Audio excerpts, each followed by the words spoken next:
Millionaire CEO brought his nanny to the gala. No one expected what happened next. Hello everyone. Before we begin today's story, I have a small favor to ask. Please hit subscribe and turn on the notification bell so you never miss our channel's new videos. It is quick, free, and the best way to support us in bringing you more dramatic stories. Your support means the world to us. Where are you watching from? Drop your city or country in the comments below. Thank you very much. Now, let us return to our main character.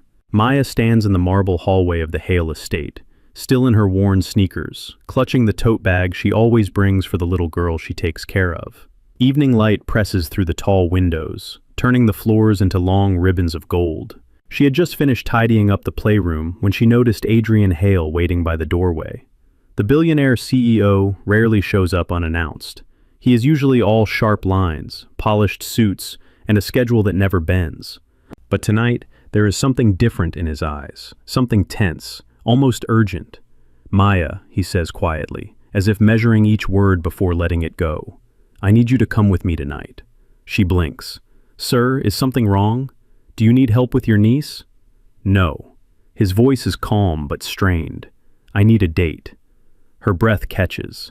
For a moment, she wonders if she misheard him. Adrian Hale does not date publicly. He does not even smile publicly. He is the type of man whose presence at a room is enough to silence it. "A date? For what?" she asks carefully. "For the company's annual charity gala," he replies. "My board expects me to attend with someone. The press expects it. It is complicated." Maya's hand tightens around the strap of her tote. This is not her world. This is not even close to her zip code. She is a nanny from a modest neighborhood on the west side. She shops sales, walks everywhere she can, and saves every spare dollar for her mother's medical bills. Walking into a gala with Adrian Hale sounds like stepping into a storm she is not built for. "Sir, I think you want someone else," she says softly. "Someone who knows how to fit in." Adrian's jaw tightens. "That is exactly why I want you." He takes a step closer. "You are not part of the board. You are not part of the press, and you do not have an agenda. I need someone who is neutral." She shakes her head slightly. "But why me?" His eyes flicker, just for a second, a crack in the armor. "Because I trust you, Maya." The words hit her harder than they should. Trust is not something that comes easily from a man like him. He reaches into his inner jacket pocket and hands her a small folder. "Think of it as a simple agreement. You accompany me tonight, nothing more. After the gala, life returns to normal." She hesitates before opening the folder. Inside is a one-page contract, clean and precise, written in the same cool tone the CEO uses during board meetings. 3 conditions. Stay by his side. Maintain a polite public facade. Speak to no one about the arrangement. Her pulse rises. A contract for a single evening. A gala filled with powerful people. Cameras, crowds, expectations she has never faced. "Sir, this is a lot," she whispers. Adrian exhales, slow and heavy. "If I go alone tonight, the rumors will multiply. The board is already circling. They want a weakness to exploit." He pauses. "I cannot give them one." Maya looks down at the contract again. Her mother's latest hospital invoice flashes through her mind. Rent, medication, bus fare. Everything she has been trying to hold together. Adrian studies her face for a long moment. His voice softens. "You will not be harmed. You will not be embarrassed. I give you my word." Something in his tone makes her believe him. She signs. When she hands the pen back, Adrian straightens slightly, as if a weight has shifted. But then he says something that sends a chill along her arms. "Maya, before we leave, you need to know something." He pauses, choosing his words. "Tonight will not be easy, and once we step into that ballroom, nothing will be the same." The hallway goes quiet, the light fades, and for the first time, Maya realizes she has just stepped into a world built on secrets, expectations, and power. A world where she does not belong. Yet. The signature on that contract still feels warm on Maya's fingertips as she walks down the long corridor toward the staff exit. The house is quiet at this hour, the kind of quiet that makes every sound sharper. Her breath, her footsteps, the faint hum of the air conditioning. Everything feels heavier now. She stops near the doorway, sets her tote bag on a small bench, and pulls out her phone. A notification from the hospital blinks on the screen. Another reminder about her mother's overdue treatment bill. The amount sits there like a weight on her chest, large enough to swallow her whole. She exhales slowly, pressing the heel of her hand against her forehead. She whispers to herself, "You can do this. It is just one night." But the words do not fully calm her. She pictures the ballroom she has only ever seen on news broadcasts. Glittering floors, crystal chandeliers, people in gowns that cost more than her annual income, cameras everywhere, conversations that carry the sharpness of status and ambition, a room full of people who will see her as a stranger, an accident, or worse, an intruder. The thought makes her stomach twist. A soft knock interrupts her. It is Elena, the older housekeeper who has always looked out for Maya like a distant aunt. Elena studies her face with concern. "You look pale," she says gently. "Are you all right?" Maya tries to smile, but it trembles. "I am going with Mr. Hale to the gala tonight." Elena blinks once, then again. "The gala? The big one?" "Yes." A long moment passes before Elena nods. "Then listen to me carefully. Walk with your shoulders back. Look people in the eyes. You belong anywhere you choose to stand. Do you understand?" The word strikes something deep inside Maya. Belong. A simple word, yet she has spent most of her life feeling like she is always one room, one paycheck, one decision away from losing everything. She nods anyway. "I will try." Elena squeezes her hand. Trying is enough. When Maya steps outside into the fading evening, the air smells of warm pavement and freshly cut grass. She walks toward the bus stop at the end of the block, but her legs feel unsteady. Each step echoes the same question. Why me? Not out of arrogance, out of fear, out of uncertainty, out of the strange, undeniable truth that Adrian Hale could have chosen anyone with experience, polish, or social power. But he chose her. Her phone buzzes again. This time it is a message from her sister asking if she has paid the utility bill yet. The answer is no. She cannot pay both that and the hospital fees this month. The contract's compensation is not everything, but it is more than she would earn in several weeks. She closes her eyes. Her decision suddenly feels less like a choice and more like necessity. The sun dips behind the rooftops as she reaches the stop.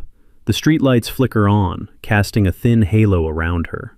Cars pass by, windows tinted, engines quiet.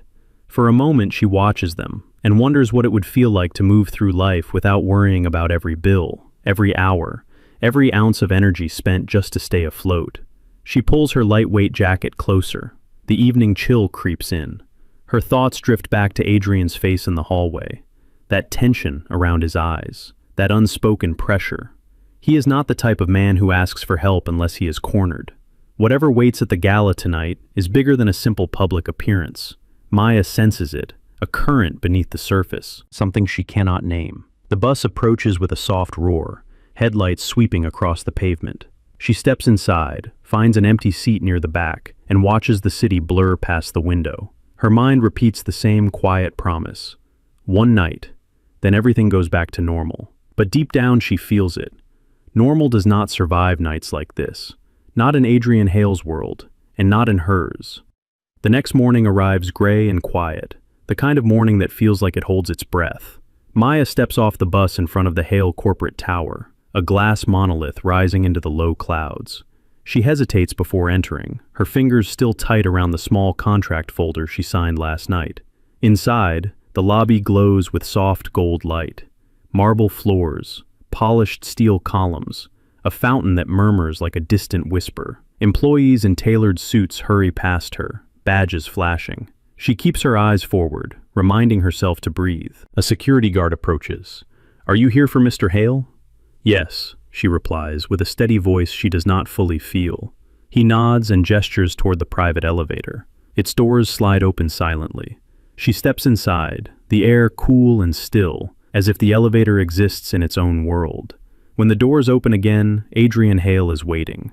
He stands near the tall windows of his office, the skyline behind him washed in pale morning light. He does not turn immediately. His posture is straight, but his shoulders look heavier than they did last night. "Maya," he says, finally facing her, "Thank you for coming." She nods, unsure what to say. The city stretches behind him, distant and unbothered, while she feels every beat of her heart echo against the quiet room. Adrian walks to his desk and opens a sleek black folder. Inside is a revised version of the same contract she signed, but this time it looks more formal, more deliberate. "I want to be clear about tonight," he says. "We need boundaries, strong ones." He slides the folder across the desk. Maya hesitates before opening it. 3 main rules, typed in sharp, clean lines. Rule 1. Maintain a composed public image. No personal disclosures. Rule 2. Stay within immediate proximity during the entire gala. Rule 3. After the event, all communication returns to professional boundaries, unless initiated by him. She reads each line slowly. The words feel heavier than ink, as if they carry the weight of expectations she cannot fully see. Adrian watches her closely. "This is not to restrict you, it is to protect you." "From what?" she asks quietly. His jaw tenses. "The people who will be there tonight thrive on perception. They look for weakness. They look for stories they can twist. I do not want you caught in that." Maya closes the folder. "I understand." But she does not. Not entirely. She understands the rules, but not the reason beneath them. Not the quiet tension hiding behind his voice. Not the flicker in his eyes when he speaks of the board and the press. Adrian sits down, but the calm in his movements is practiced, not natural. There is more. He hands her a small velvet box. She blinks, startled. "It is not jewelry," he says quickly. "Open it."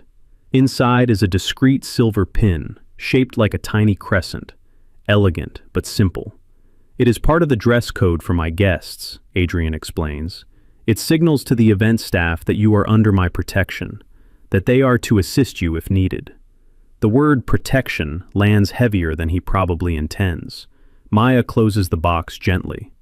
"I appreciate it." For a moment, neither of them speaks. The office feels colder than before. Finally, Adrian says, "There is one last thing, something I need you to promise." She waits. "No matter what you see or hear tonight, do not walk away from my side." The way he says it makes something inside her tighten.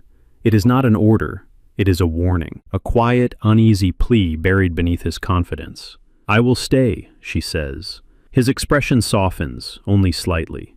"Thank you." She gathers the folder in the velvet box, preparing to leave, when Adrian adds, almost under his breath, "After tonight, I will owe you more than you know." Maya pauses, unsure how to respond. Outside the tall windows, the clouds roll closer, dimming the morning light. The city keeps moving, unaware that somewhere high above the streets, a contract has been signed not just with ink, but with consequences neither of them can see yet. When Maya steps back into the elevator, her pulse echoes the same truth she felt last night. Nothing about this arrangement is simple. And the rules, no matter how clear, will not be enough to keep the night from changing everything. The hours before the gala unfold with a quiet urgency that Maya has never felt before. She stands in a guest room on the 30th floor of the Hale corporate tower, her jacket draped over a chair, her tote bag tucked neatly in a corner. A soft knock at the door breaks the silence. A stylist steps inside, arms full of garment bags and small metal cases. "Mr. Hale asked us to prepare you for tonight," she says, with a warm but focused tone. "We have limited time, so let us begin." Maya nods, unsure where to stand. The stylist gestures to a chair by the mirror. As she sits, the room fills with the faint scent of hairspray and pressed fabric. The stylist works with practiced hands, moving around her with quiet efficiency. Brushes sweep across her skin, pins click, fabric whispers. But even surrounded by the gentle rhythm of the preparations, Maya feels an undercurrent of pressure. A world she never belonged to is dressing her as if she does. She watches her reflection, not the final look, not yet, just fragments. A curl smoothed behind her ear, a soft shade of color across her lips, a faint highlight along her cheek. She barely recognizes the woman in the mirror, even though the transformation has only begun. The stylist studies her expression. "Are you nervous?" she asks. "Yes," Maya whispers. "A little." "It is normal," the stylist replies. "Just breathe. The rest will follow." The garment bag opens with a long, slow zip. Inside is a deep navy gown, elegant without being loud, structured in a way that seems designed to protect more than reveal. The fabric catches light like water.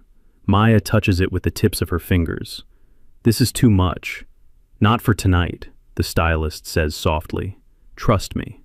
As Maya steps into the gown, the room seems to shift. The weight of the fabric anchors her. The cool silk against her skin feels like a boundary being drawn between her old life and the one she is stepping into for one night. The stylist fastens the small silver crescent pin to the gown's shoulder. When Maya sees it in the mirror, she remembers Adrian's voice from earlier. "It signals that you are under my protection." She inhales slowly. Protection from what? The stylist steps back. "There," she says. "Look at yourself." Maya does.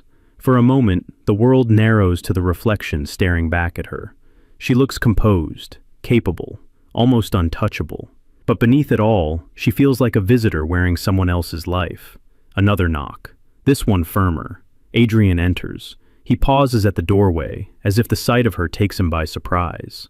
His usual steady expression shifts, the faintest crack in his composure. "Maya," he says quietly, "you look perfect." The words settle over her like warm air, but she does not know what to do with them. She offers a small, uncertain smile. "Thank you." He steps closer, adjusting the crescent pin with careful fingers. "This will help you tonight. If anything becomes overwhelming, signal any staff member wearing a silver badge. They will guide you." His nearness unsettles her, not in fear, in something harder to name. When he steps back, the distance feels colder. "We have 30 minutes before departure," he says. "I want to show you the layout of the ballroom so you will not feel lost." They walk through the private corridors of the building. Adrian explains the sequence of the event, the names of key attendees, the moments where cameras will be unavoidable.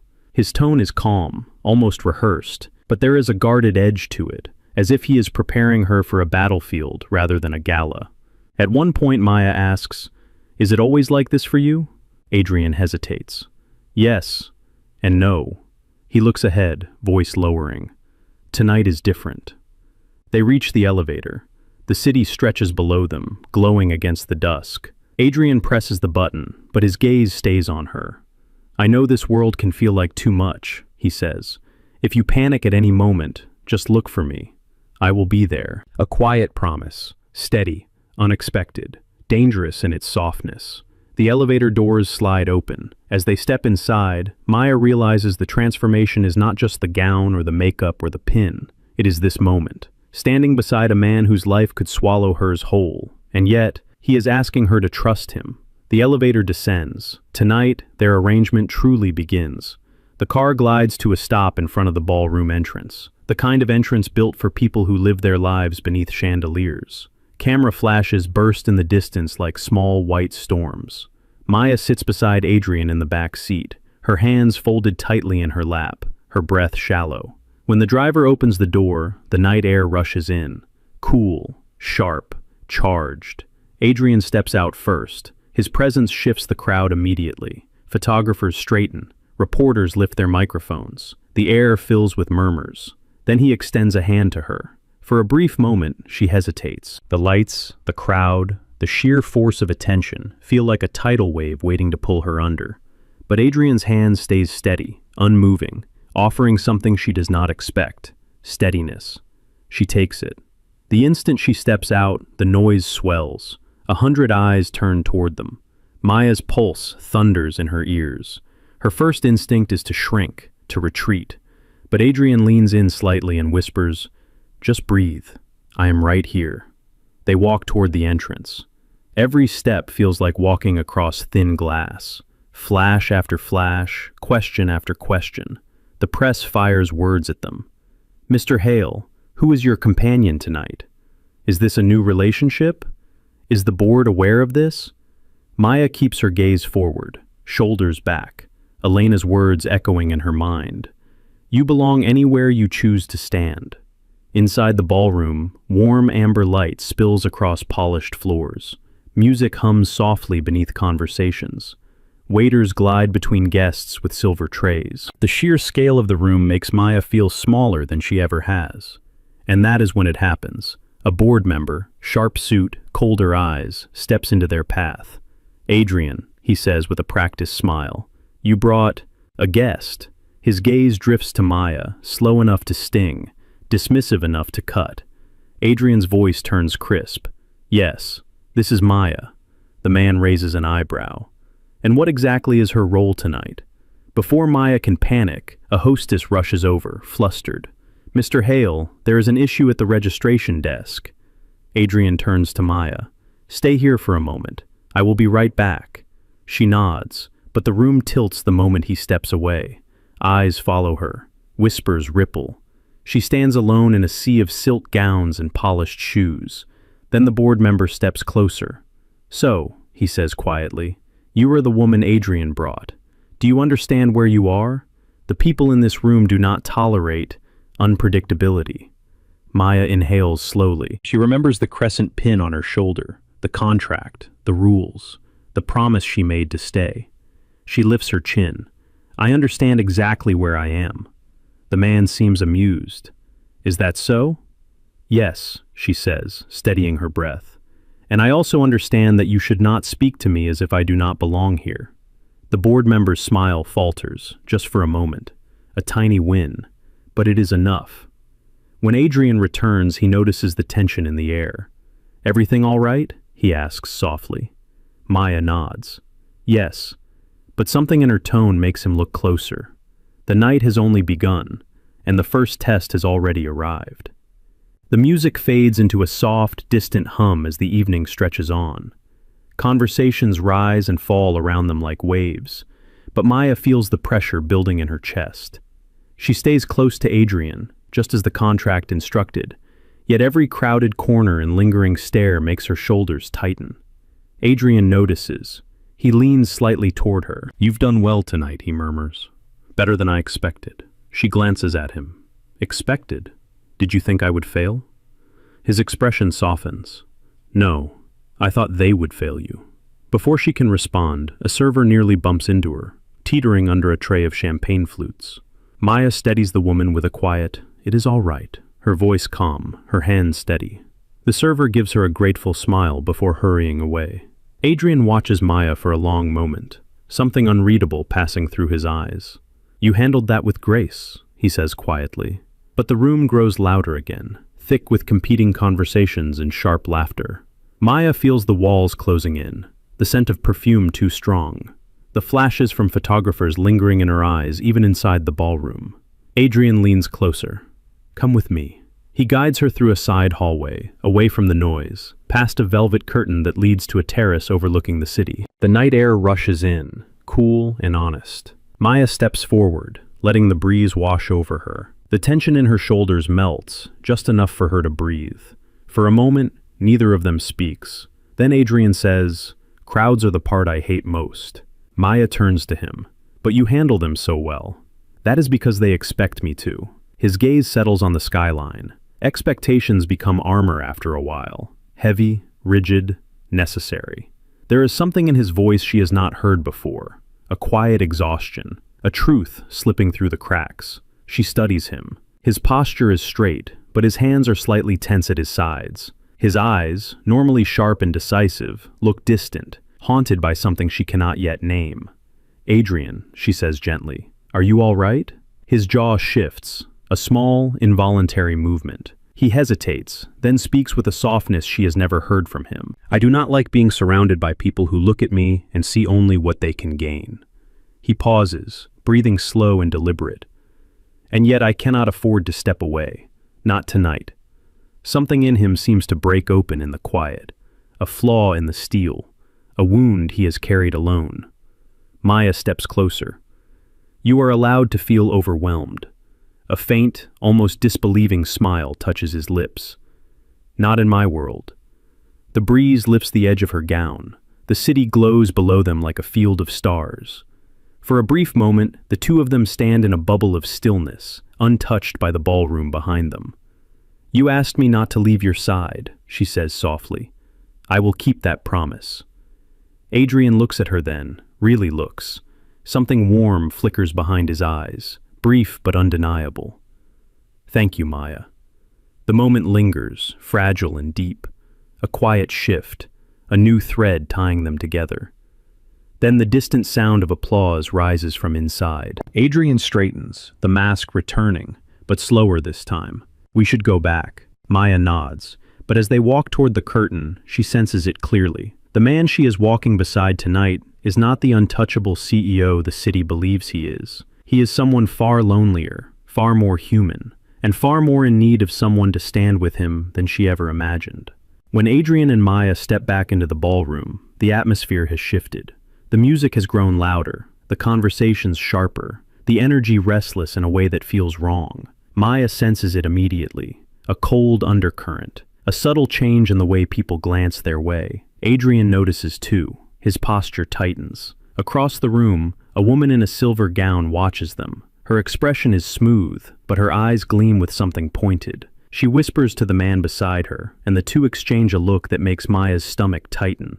Before Maya can ask, a notification sounds from someone's phone nearby. Then another, then more. Soft chimes rippling through the crowd like falling glass. Whispers ignite. Is that real? Who leaked it? How long has this been going on? Adrian's name drifts through the murmurs, and Maya feels her pulse jump. A young associate approaches, pale and hesitant.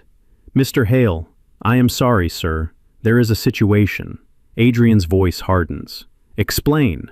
The associate swallows. "There is a rumor spreading online.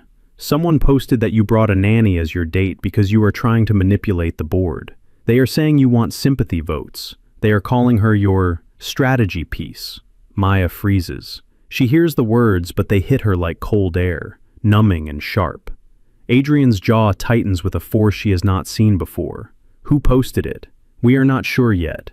The account is anonymous, but the timing suggests someone at the gala. The woman in the silver gown glances their way again. Maya does not miss the small, satisfied curve of her mouth. Then the board member from earlier approaches with a mask of concern far too polished to be genuine.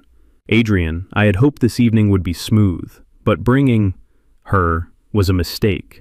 The optics are terrible." He does not bother lowering his voice. People hear, people listen. Maya feels herself shrinking inside, not outwardly, but in a place where dignity lives. Adrian steps forward, cold and controlled. "You will not speak about her that way." The board member raises both hands. "I am merely pointing out the consequences. If this blows up, the board will demand an emergency vote." Maya watches the tension carve itself into Adrian's expression. He is calculating, weighing, fighting something invisible. Then, with a chilling softness, the board member adds, "Perhaps the company needs a leader who makes better judgments." A strike. Clean. Cruel. Maya's breath catches. Adrian turns toward her, and for the first time tonight, she sees something raw in his eyes. Fear disguised as anger. "Maya," he says quietly, "stay close." But the damage is already spreading through the room, silent and poisonous. And she knows, with a heavy certainty, that this night is about to turn into a storm neither of them is prepared for. The ballroom noise grows sharper, cutting through the air like thin glass. Maya stands beside Adrian, but every whisper feels like it has hands, tugging at her, twisting her presence into something ugly she never meant to be. Then the woman in the silver gown approaches. Her steps are slow, deliberate, a performance wrapped in silk. She offers Adrian a sympathetic smile that does not reach her eyes. "Adrian, you should have known the board would react this way," she says softly. "Bringing someone like her, it invites assumptions, dangerous ones." The words land on Maya with a weight that makes her chest tighten. Someone like her. She holds her breath, waiting for Adrian to defend her again, to push back, to stand as firmly as he did before. But this time, he hesitates. The board member from earlier joins the circle. The vote will not wait. Too many people saw the post. Optics matter. You know that. Adrian's jaw locks, but he says nothing. Maya feels the shift, a small, devastating change in the air. The board member continues. "If you want to stabilize this, you need to step forward and clarify that she is not a serious part of your life. The press is already gathering outside. A brief statement now would contain the fallout." Maya's heart drops. She looks at Adrian, but his eyes are distant, calculating, cornered by a world she does not understand. "Adrian?" she whispers. He still does not answer. Instead, he turns toward the board members. "If a statement will prevent a vote, then I will consider—" The rest of the sentence never leaves his mouth. Maya feels it like a clean cut. Sharp, silent, final. The woman in silver glances at Maya, her expression victorious. "This is for the company, dear. Nothing personal." Nothing personal, but it feels deeply personal. Adrian finally looks at Maya. His voice is low, tight. "I need to handle this. Please stay out of sight for now." Her throat tightens. "You want me to hide?" His hesitation lasts one breath too long. Maya steps back, the gown brushing against the marble floor, the silver crescent pin catching the light like a wound. "I see," she says softly. The space between them grows wide and cold. Adrian turns toward the board, already surrounded by their quiet pressure. But Maya stands frozen, realizing something she wished she would never feel. He brought her into his world for protection. Yet, when the storm came, she stood alone. And now he must choose, the company's image or the truth of the woman who stood at his side. Maya walks toward the far end of the ballroom, the lights blurring as she moves. Her breath shakes, but she forces herself to stay composed. She will not break in front of people who decided she did not belong before they even learned her name. She steps onto a quiet balcony, gripping the railing as the cool night air settles around her. From inside, the muffled hum of the gala rises and falls. She closes her eyes. A door opens behind her. "Maya!" Adrian's voice carries something she has not heard before. Uncertainty. She does not turn. "You should go. They need you." "I know," he says softly. "But I need to say something first." She waits, her back still turned. Adrian takes a slow breath. "I hesitated because I have spent years protecting the company from every rumor, every headline, every threat. I forgot that protecting the people who stand with me matters more than protecting my image." She closes her eyes tighter, holding herself still. "I was wrong," he continues, "and I am going to fix it." She turns then. Adrian meets her gaze, and for the first time tonight, he is not the polished CEO who commands every room. He is simply a man standing in the aftermath of his own mistake. "I will not let them use you as a shield," he says, "and I will not let them paint you as anything less than what you are." "What am I?" Maya asks quietly. His voice steadies. "Someone I trust, someone who walked into a battlefield she never asked for, someone who deserves honesty." He steps closer. "I am going to speak to the press, not to distance myself from you, but to take responsibility. I will tell them you did nothing wrong, that bringing you tonight was my choice, not a strategy. And if the board wants a vote, then let them vote. I am done hiding behind contracts." The words settle between them, warm and real. "Adrian," she whispers, "you do not have to do that." "I do," he says, "because you stood beside me, and I failed to do the same." For the first time tonight, her chest loosens. Not completely, but enough to breathe. He offers his hand, not as a CEO guiding a guest, but as a man reaching for someone he hopes will stay. "Maya," he says quietly, "will you walk back with me?" She looks at his hand, then at him. The city glows behind him, the ballroom murmurs below, and somewhere inside her, something shifts. She places her hand in his. The storm has not ended, but they will face it together now, not as a contract, but as a choice.